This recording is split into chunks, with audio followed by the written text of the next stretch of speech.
Hi, my name is Nathan and welcome to Your Come Up, where on Your Come Up we talk about all topics to help you come up. Business, finance, personal, spiritual, and physical. Today we're going to talk about how these businesses failed because they fell into this trap. With all that being said, let's get into it. Pride doesn't do businesses any good. It only propels them into a trap from which escaping is considered impossible or very tough to do if you recognize the situation early. Several companies have made mistakes where they've let pride mask their judgment, after which they've seen their competitors race past them, or they eventually end up bankrupt. So today we should look at some businesses' failings because of their massive egos. Had the people behind these companies take the right business decisions, the company would have been thriving today. Now let's get into the content. Number 1, Blockbuster and Netflix. In the years before Netflix, Amazon Prime and HBO rose to fame. One more usual suspect led to this lineup, but now it's nowhere to be found. From having more than 80,000 employees in 2004 to only one store in Bend, Oregon, their downfall was sooner or later expected since a string of bad decisions led to the company to devise its downfall. This is the story of Blockbuster. After working in computer software, David Cook decided to open his video rental store in Dallas, Texas in 1985. What made Cook and his venture different from other rental stores was that Blockbuster offered its customers a giant selection of 8,000 VHS tapes. Oh my gosh, man, who remembers that stuff? With a computerized checkout system and convenience. Simultaneously, other rental stores could only manage to provide a couple hundred movies. In 1997, Reed Hastings founded a DVD by mail service at the time. Ironically, after being annoyed by a $40 late fee from Blockbuster, which I don't know if that's still even true, but it's a hell of a story which caught people's attention. I'm just gonna go along with the program here. That service was called Netflix.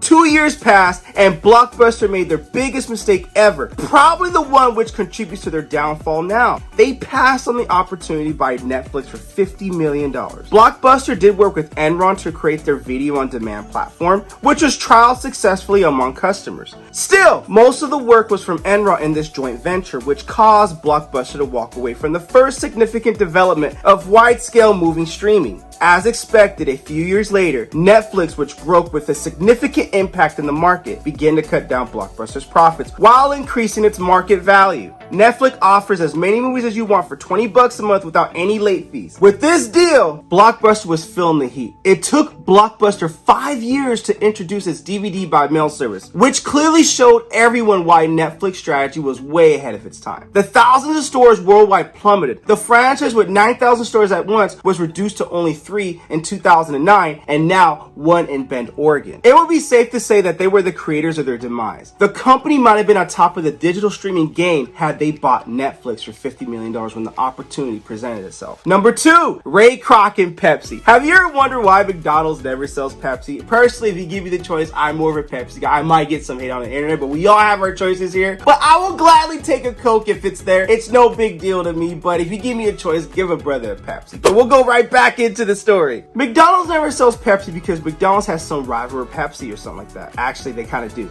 But the process of rejection was something Ray Kroc couldn't take. An ambitious milkshake equipment salesman in 1955, Kroc was the person who bought the right to expand McDonald's throughout the country, where he opened his first restaurant in Des Plaines, Illinois. Kroc was searching for a beverage supplier, leading him to approach Pepsi. He pitched Pepsi his idea of a fast food chain that would soon take the world by storm, but it wasn't enough for Pepsi to be convinced. Perhaps Pepsi thought McDonald's was not big enough yet, or not big enough at all, not going to be big enough. I don't know, I wasn't in the room, but whatever it was, Pepsi did not take the deal. Kroc then reached out to Coca-Cola to ask for the same deal, and he got in touch with Whitey Pratt, who ran Coke's fountain division. Whitey then went to Illinois to meet with Kroc, who pitched him the idea, and what followed was possibly the most profitable business deal in history. Executives from both companies say that the handshake seals the primary relationship between Coke and McDonald's. These two companies will eventually propel each other's growth, and they wouldn't be here today without the support of each other. Now imagine whether Pepsi had taken that deal first, but luck was in favor of Coke. Before I go into the next one, I'm an author of 4 books, link in description. Number 3, Ronald Wayne and Apple. Apple was founded in April 1st, 1976 by Steve Jobs, Steve Wozniak, and Ronald Wayne. Wayne invited the two to his home to assist and provide advice to help them resolve one of their frequently heated disputes over the design of computers and the future of the industry. industry. Following a 2-hour discussion on business and technology, Jobs suggested starting a computer firm with Wozniak. Each of those two will own a 45% ownership, with Wayne receiving a 10% stake to serve as a tiebreaker. Wayne then proceeded to write a partnership agreement between the three, which was subsequently signed, and Wayne then illustrated the first Apple logo and wrote the Apple One manual. Wayne had already developed a risk-averse business mindset due to his 5 years prior extremely traumatic collapse of his slot machine firm, which he had spent a year voluntarily repaying. Legally, if one partner were to have any debt, all the partners would be responsible for helping clear it off. I mean, where was that at when I had my student loan debt? Anyways, hence, Wayne had personal assets that creditors could seize if they went into debt. Additionally, he had a penchant for original product engineering in slot machines rather than the documentation systems he believed Jobs and Wozniak most likely want him to work on at Apple permanently. He left the organization knowing that he wasn't interested in the role he was given at the company and avoiding financial risk. 12 days later, Wayne then ended up selling his shares in the company to Wozniak and Jobs for just $800 US, equivalent to $3,800 in 2021, and 1 year later, a final US payment of $1,500, equivalent to $7,100 in 2021, to forfeit any potential future claims against a newly incorporated Apple. Imagine that. Today, Apple's valuation is higher than $2 trillion as of the recording of this video. Wayne, however, says he doesn't regret selling Apple because he made the best possible decision with this information. Did he mean this? Or was he trying to save face after his pride came in? We'll never know. I have my opinions on that. So in conclusion, all these people made the mistake of not believing in the company that was in front of them, perhaps an overinflated sense of pride. Don't be like Blockbuster, Pepsi, or Ronald Wayne. I mean, obviously we all know that, but when life gives you such opportunities, ego is only temporary, and which comes later is always regret. Pride is the quality of having an excessively high opinion of oneself or one owns importance. You know, I got to go biblical on this too because it's all in history and it's all in writing. Proverbs chapter 11 verse 2, when pride comes, then comes disgrace, but with humility comes wisdom. Proverbs chapter 16 verse 18, pride goes before destruction, a haughty spirit before a fall. That was Lucifer's downfall. Satan, pride.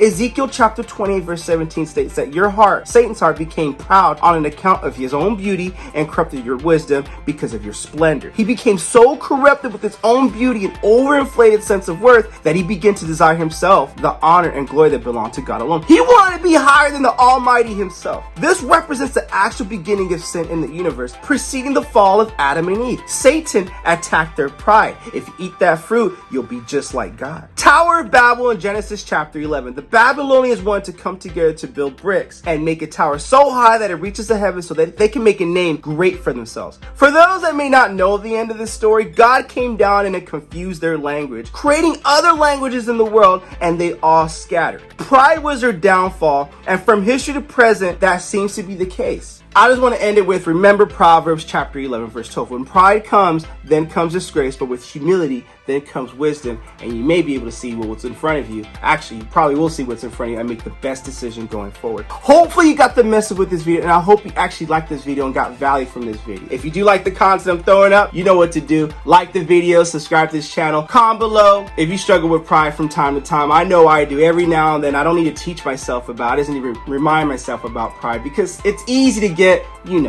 it's easy to get that way sometimes. It's just easy. It's a sin, but it can lead to your downfall, and you just got to remind yourself, hey, step back, humble yourself. There's other things around too. So comment below if there's other videos you guys like to see me do. I'll be more than happy to do it. Thanks again for watching your come up. Until next time.